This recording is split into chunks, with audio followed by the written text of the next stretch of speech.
ಮಳೆ ಮುಗಿದು ಸ್ವಲ್ಪ ಬಿಸಿಲು ಕಾದಿತ್ತು. ಇಡೀ ಕಾಡು ಮತ್ತೆ ಹಸಿರಿನಿಂದ ತುಂಬಿತು. ಹಕ್ಕಿಗಳ ಗೀತೆಗಳು ಮತ್ತೆ ನಾತಿಸತೊಡಗಿದವು. ಕಾಗೆ ಈಗ ತನ್ನದೇ ಆದ ಒಂದು ಚಿಕ್ಕ ಗೂಡನ್ನ ಕಟ್ಟಿದ್ದ.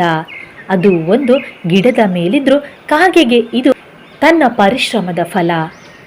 ಅದು ಗೂಡು ಕಟ್ಟಿದ ನಂತರ ಅದಕ್ಕೆ ತುಂಬ ಹೆಮ್ಮೆ ಇತ್ತು, ತಾನು ಕಟ್ಟಿದ ಗೂಡು ಅಂತ. ಒಂದಿನ ತೀವ್ರವಾದ ಮಳೆ ಬಂತು. ತಾನೇ ಕಟ್ಟಿದ ಗೂಡು ನೆಲಕ್ಕೆ ಉರುಳಿತು. ಗಾಳಿಯ ಬಲಕ್ಕೆ ಅದಕ್ಕೆ ತಡೆದುಕೊಳ್ಳಲಾಗಲಿಲ್ಲ.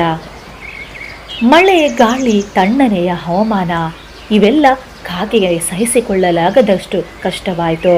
ಆ ಕ್ಷಣ ಕಾಗೆಗೆ ನೆನಪಾಗಿದ್ದು ಮೈನಾ ಹಕ್ಕಿ. ಮೈನಾ ಹಕ್ಕಿಯ ಮೃದುವಾದ ನುಡಿ, ಸಹಾಯ ಮಾಡಿದ ಆ ಕ್ಷಣಗಳು, ತಾನು ಮಾಡಿದ ತಪ್ಪುಗಳು. ಕಾಗೆ ತಕ್ಷಣ ಹಾರಿಕೊಂಡು ಮೈನಾ ಹಕ್ಕಿಯ ಗೂಡಿನ ಹತ್ತಿರ ಹೋಯಿತು. ಆದರೆ ಈ ಬಾರಿ ಬೇರೆ ಬಗೆಯ ರೀತಿಯಲ್ಲಿ ಕೇಳಿತು. ಅಕ್ಕ ಮೈನಾ, ಈ ಬಾರಿ ನಾನು ಕಷ್ಟದಲ್ಲಿದ್ದೇನೆ. ನನ್ನ ಗೂಡು ಉರುಳಿ ಹೋಯಿತು. ನಾನು ನಿನ್ನ ಹತ್ರ ಸಹಾಯವನ್ನು ಕೇಳ್ತೇನೆ, ಆದರೆ ನಿನ್ನ ನಂಬಿಕೆಗೆ ಧಕ್ಕೆ ತರದೇ ಇರ್ತೇನೆ. ನಾನು ಬದಲಾಗಿದ್ದೇನೆ ಅಂತ ಕಾಗೆ ಮೈನಾ ಹಕ್ಕಿಗೆ ಹೇಳ್ತಾನೆ.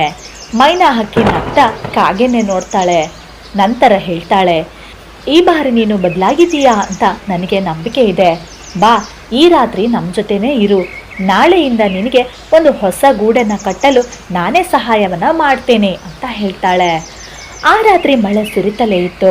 ಆದರೆ ಗೂಡಿನಲ್ಲಿ ನಂಬಿಕೆಯ ಬಿಸುಪು, ಸ್ನೇಹದ ಹೃದಯಗಳು. ಮುಂಜಾನೆ ಮೊದಲ ಹಸಿರು ಬೆಳಕಿನೊಂದಿಗೆ ಪ್ರಾರಂಭ ಆಯಿತು. ಈ ಕಥೆಯ ನೀತಿ, ತಪ್ಪು ಮಾಡಿದವನು ಮನ್ನಿಸಿಕೊಳ್ಳುತ್ತಾ ಇದ್ದರೆ ಸಹಾಯ ಮತ್ತೆ ಸುಲಭ. ಸಹಾಯ ಆತನಿಗೆ ಮತ್ತೆ ಸಿಗುತ್ತೆ. ಬದಲಾವಣೆಗೆ ಅವಕಾಶ ಕೊಟ್ಟರೆ ನಿಜ ಮಿತ್ರತೆ ಹುಟ್ಟಬಹುದು.